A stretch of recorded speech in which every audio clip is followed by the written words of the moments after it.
स्वागत है एक बार फिर से हमारे YouTube चैनल पे। और आज मैं आप लोगों को लेके आ गई हूँ वेस्ट टू वंडर, मतलब वेस्ट से बनाया गया वंडरफुल चीज़ें। यहाँ ये जो पार्क है यहाँ पे 7 अजूबे बनाए गए हैं, वो भी वेस्ट मटेरियल से। वर्ल्ड के 7 अजूबे बनाए गए हैं, तो चलिए वो मैं आपको दिखाती हूँ। इसे ना 7 वंडर भी कहते हैं। और गाइस अगर इसके टिकट की बात करें तो 50 रुपीज़ ईच इसका टिकट लगता है। और मंडे को क्लोज रहता है, तो मंडे को भूल के भी नहीं आइएगा, नहीं तो यहाँ से लौट जाइएगा, फालतू का पंगा हो जाएगा। अगर इसके टाइमिंग की बात करें तो ये बहुत खास है।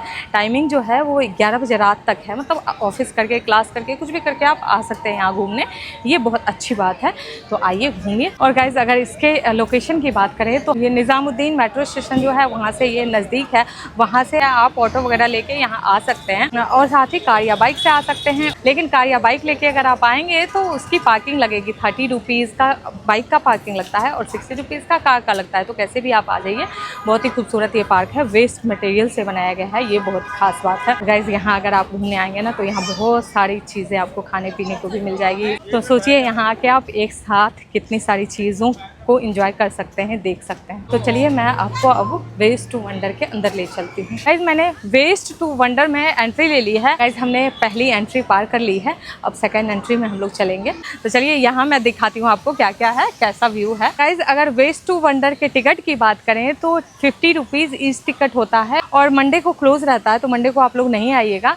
50 रुपीज़ ईच लगेगा, बच्चों का फ्री है, तो आप आके और आ सकते हैं या घूम सकते हैं। ये जो है ये टिकट काउंटर है, यहाँ से अभी हम लोग टिकट ले रहे हैं, फिर यहाँ से एंट्री लेंगे। इसका व्यू जो है कुछ इस तरह का है, ये है MCD लिखा हुआ और यहाँ टिकट लेते हैं लोग, यहाँ से एंट्री लेते हैं। कुछ लोग एंट्री ले रहे हैं, अभी थोड़ी देर में हम भी एंट्री लेंगे। गाइज मैं वेस्ट टू वंडर के 7 वंडर का नाइट व्यू आपको दिखाने अंदर आ चुकी हूँ। तो चलिए मैं एक एक करके सारे वंडर्स का आपको व्यू दिखाती हूँ कि वो नाइट में कैसा दिखता है।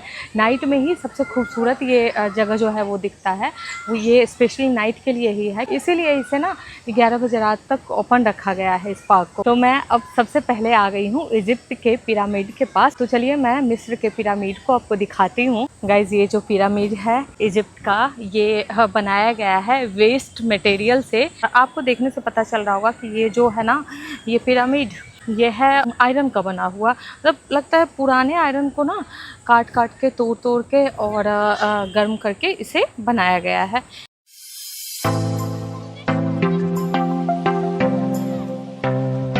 इजिप्ट के पिरामिड की कुछ इन्फॉर्मेशन दी गई है, हिंदी और इंग्लिश दोनों में है, तो आप लोग इस इंफॉर्मेशन को अच्छे से पढ़ लीजिएगा, देख लीजिएगा। तो गाइज इसी के साथ मैंने आपको पहला अजूबा दिखा दिया है, 7 वंडर में से एक दिखा दिया है।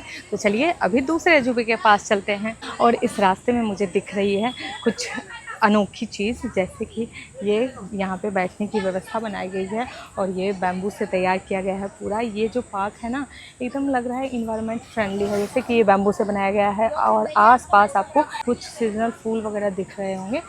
तो चलिए अब यहाँ से हम लोग आगे चलते हैं और अच्छे से नाइट व्यू का मज़ा लेते हैं। गाइज मैं ऐसे दिन में भी आ चुकी हूँ इस पार्क में, लेकिन नाइट में ना कुछ ज़्यादा ही खूबसूरत लगता है ये पार्क। बहुत ही सुंदर लाइट्स वगैरह जब जलती है ना सारी चीज़ में, तो बहुत ही खूबसूरत लगता है। A few moments later. और अब मैं पहुँच चुकी हूँ पीसा की झुकी हुई मीनार के पास। तो चलिए वो मैं आपको दिखाती हूँ। गाइज ये है पीसा की झुकी हुई मीनार। ये आपको हल्की सी झुकी हुई दिख रही होगी, ज़्यादा तो नहीं लेकिन हल्की सी ना ये झुकी हुई है उसको। तो ये देखिए यही है, कितना सुंदर लग रहा है। और यहाँ पे ढेर सारी दिल्ली की जनता घूमते हुए देखते हुए, घूमने कितने सारे लोग आते हैं यहाँ पे देखिए। और इसकी डिटेल्स यहाँ पे दी गई है, इसके बारे में इंफॉर्मेशन दिया गया है।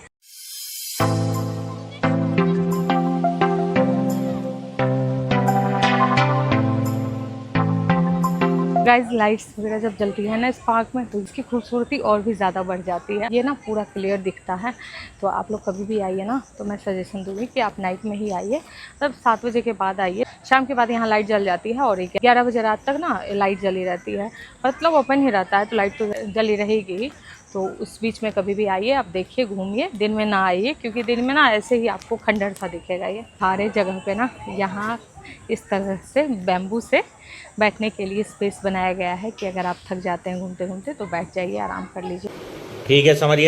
यहाँ पे तरह तरह के इतने सारे पेड़ पौधे लगाए गए हैं ना, इनमें से तो कुछ को मैं पहचान भी नहीं पा रही हूँ। वह ये पहचानी हुआ पीपल है और ये वाइट फ्लावर का पेड़ है। अब दूसरे अजूबे के पास से हम लोग चलते हैं और चलते हैं तीसरे अजूबे के पास। एक एक करके मैं आपको सातों अजूबे दिखाऊंगी। 2000 years later. अब मैं पहुंच चुकी हूँ स्टैचू ऑफ लिबर्टी के पास। ये है स्टैचू ऑफ लिबर्टी, ये क्लोज से आप लोग देख लीजिए।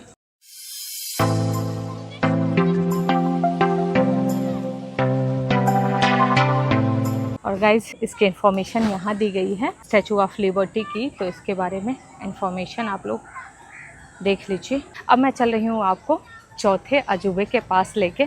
तीसरा अजूबा तो दिखा दिया मैंने आपको, मिस्र का पिरामिड दिखा दिया और पीसा की झुकी हुई मीनार दिखा दी, स्टैचू ऑफ लिबर्टी दिखा दी। A few moments later. अब मैं पहुंच चुकी हूँ पेरिस के एफिल टावर के पास। तो चलिए अब मैं एफिल टावर दिखाती हूँ आपको। सोचिए आप कितने लकी हैं कि आप बैठे बैठे घर बैठे ही सारा कुछ देख। बात तो सही है। आप मेरे ब्लॉग के माध्यम से देख लीजिए एफिल टावर। ये एफिल टावर, वैसे ये एफिल टावर के बारे में कुछ इन्फॉर्मेशन दी गई है।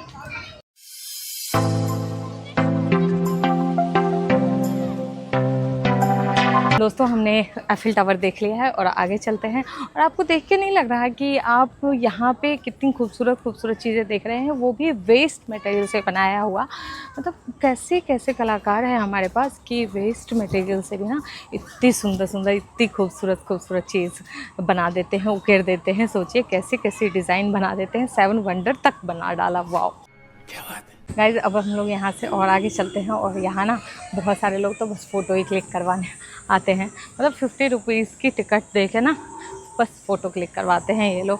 कुछ लोग होते हैं सेल्फ़ी से बहुत ही प्यार करने वाले। यहाँ भी बैठने का स्पेस बनाया गया है और पीछे ना वेस्ट मटेरियल से ही कुछ कुछ चीज़ें तैयार की गई है, जैसे कि ये हिरन है, वो भी हिरन है और भी बहुत सारी चीज़ें यहाँ पे बनाई गई है। अब मैं पहुँच चुकी हूँ 5वें अजूबे के पास। ये है रेडिमोर।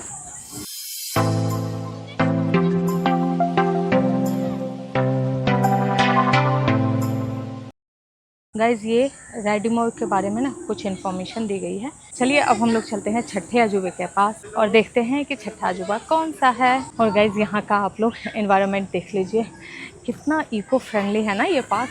कहीं बैम्बू लगा हुआ है तो कहीं पेड़ पौधे लगे हुए हैं, कहीं बड़ा सा वृक्ष लगा हुआ है तो कहीं छोटे छोटे पौधे लगे हुए हैं, कहीं कहीं सीजनल फ्लावर्स लगे हुए हैं। सारा कुछ मतलब डेकोरेट करने की ना पूरी कोशिश की गई है और अच्छे से डेकोरेट हो भी चुका है अब तो आप लोग यहाँ आइए, घूमिए। और लग रहा है ना मैं अब ताज के पास पहुँच गई हूँ, क्योंकि यहाँ भीड़ बहुत ज़्यादा है और हो भी क्यों ना हमारे देश का अजूबा जो है।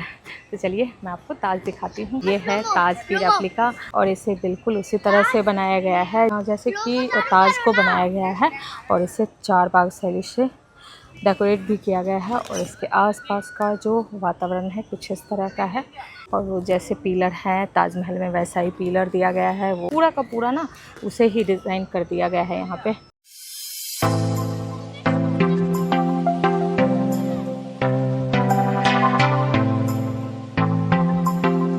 गाइज़ यहाँ ताज के पास की भीड़ तो आप लोगों को मेरे बैक साइड में दिख ही रही होगी। बहुत ही ज़्यादा भीड़ होती है, सब लोग ना यहीं आके जमा हो जाते हैं क्योंकि ये हमारे देश का जो है। और कुछ लोग तो यहाँ आके ना शाहजहां और मुमताज़ ही बन जाते हैं। मतलब ऐसे रील्स या वीडियो शूट करवाएंगे, लगेगा क्या है कि शाहजहां और मुमताज़ ही आ गए हैं। और कुछ लोग तो अपने बच्चे का भी फ़ोटो ऐसे क्लिक करते हैं, जाओ जाओ जाओ ताज के पास ऐसे। तो चलिए हम चलते हैं 7वें अजूबे के पास और एक अजूबा बचा हुआ है जो कि लास्ट अजूबा है और वो रोम का है। तो चलिए रोम के अजूबे को दिखाती हूँ। ये कोलिजियम है जो कि रोम का है और देखिए यहाँ कितनी सारी जनता आई हुई है, तब बड़े से लेकर बच्चे तक देखने के लिए।